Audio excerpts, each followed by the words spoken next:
Welcome to this week's Fowl Friday Tip of the Week, brought to you by HP Outdoors. Here's your hosts, Josh Palm and Dan Harushka.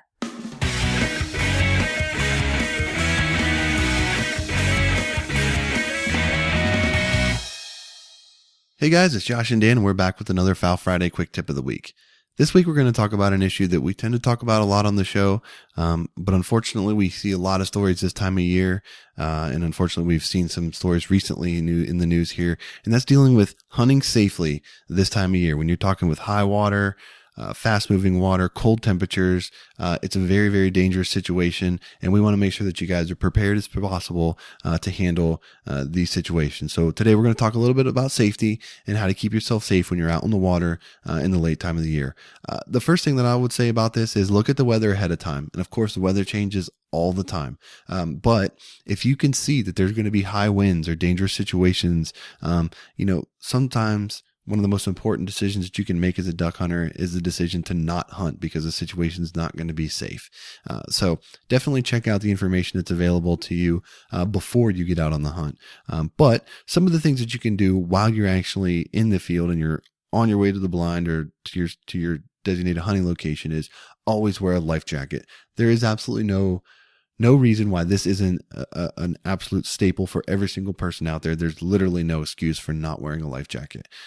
Another thing you may want to consider is putting your waders on once you get to the blind. When you're riding in the boat, should you fall in the water, if you're in the water and your waders fill up with water, it's going to make getting out of the water that much more difficult. So obviously, an option that you would have is putting your waders on once you get to your hunting location. Another thing that you can consider is having a distress type technology with you. The DeLorme InReach, for example, has an SOS distress signal that you can hit on it should you find yourself in a dangerous situation, your boat capsizes, something like that. There's other technology in the market, but something that would notify people of where you're at and that you're in trouble could literally save your life. And the last thing that I'll point out is, once you fall into the water, let's say your boat does capsize, you need to focus all of your energy on getting out of that water. Part of what will help you do this is to be aware of your surroundings and know the water that you're navigating. As you're going up the creek, you're going up the river, know how far the shorelines are from you. Know, are there shallower areas? Are there sandbars nearby? Anything like that could help you, that could save your life. Being aware of that and paying attention to that stuff is really critical, especially this time of year. So anytime that you're out scouting a spot, whether it be the summer, the early fall, when you're scouting, you need to take note of these other things, because if you're planning to hunt that in the late season, those are things that could become very, very important should you find yourself in a dangerous situation. What are some other tips that guys can think about, Dan?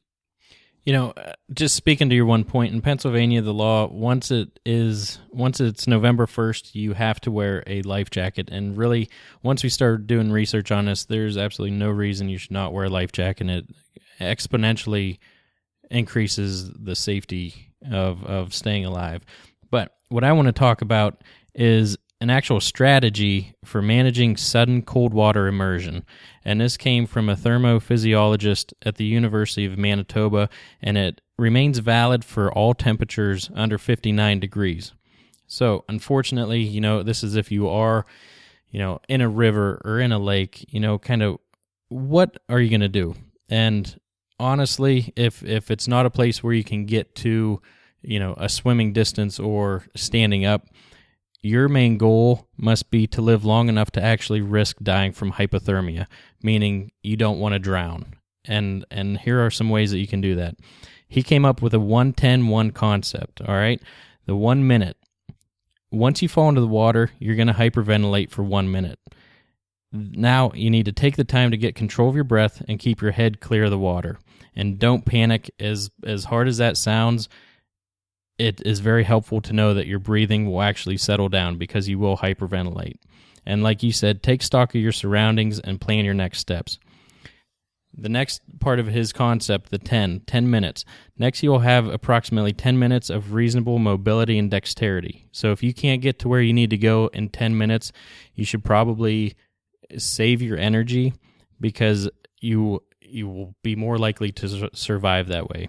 And remember, even though you'll have some dexterity, you may not be able to complete complex tasks, such as putting on a immersion suit in cold water.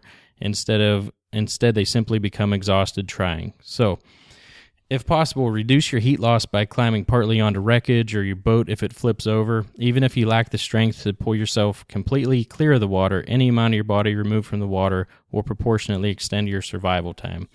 And the last part of his concept is 1, and that's 1 hour. Finally, you'll have 1 hour of useful consciousness. After 10 minutes, you probably won't have any dexterity or strength to carry out any further tasks, but that might give you enough time for someone to see you. They might have a cell phone to be able to call for help. So those are just a few things to think about. Definitely remember the 10-1 or the 1-10-1 concept. So obviously, what we're talking about today is a worst-case situation. Should you find yourself in this position, you need to have a plan and you need to know what you're going to do to try to save yourself. So take some of these tips into consideration before you head out on your next late season hunt.